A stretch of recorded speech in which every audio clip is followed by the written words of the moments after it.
अस्सलाम वालेकुम। हाँ जी यूट्यूब वाले भराओ क्या हाल चाल। उम्मीद है सारे भरा ठीक हो सन। असन भरावां दा शौक भी अच्छा जा रहा सी। मैं गुलाम मुस्तफा, तुसी देखण लगे हो पुआंच पिजन चैनल। जी दोस्तों, जनाब छत फार सेल है, मुकम्मल छत फार सेल है। तो भाई जनाब बड़ा तामन कर रहे हैं। भाई आने साडा सोना सुहागा सारा कुछ तुहानू देसां तो सिर्फ और सिर्फ 400 रुपये पार।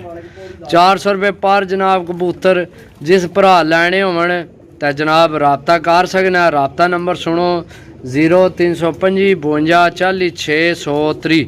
सही है, मेरे को कबूतर माशाल्लाह काफ़ी होए है। तो इस गल्ला मैं इत्थों जड़ा भरा लैसी इत्थों ही पैक करके तो भरावां की जनाब भेजा। बाकी विच जाके भी थोड़ी वीडियो बनाने ताकि बिल्कुल क्लीयर आवे। वैसे नज़र तो आ रहे हो सन, कोई फड़ फड़ा भी है तो कोई जनाब घर ने बच्चे ने टैडी गोल्डन।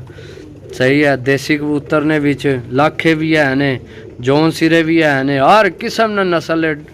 झपरी भी है, चेक करो जनाब, बड़ी तगड़ी जोड़ियां वाली झपरी मादी है।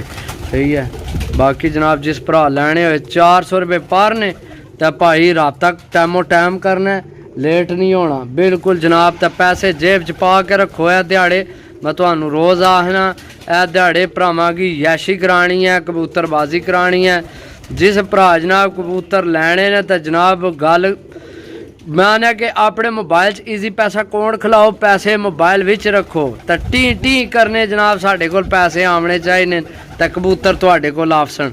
सही है, जिस भरा लैने होए जनाब 50 ने पैसे ने, 400 ने हिसाब तय। अगू 54 हो जाए, 55 हो जाए, 60 हो जाए, 65 हो जाए। नज़र मार लो कितना कबूतर है। बाकी 50 ने पैसे ने, बाकी सारे ही फ्री ने। बाकी सारे फ्री ने साड़ी तरफों। याशियाँ करो, शौक करो अपना। जेड़े भरा शौक नहीं कर सकते शौक करो जनाब, लवो कबूतर, मौजां करो मौजां।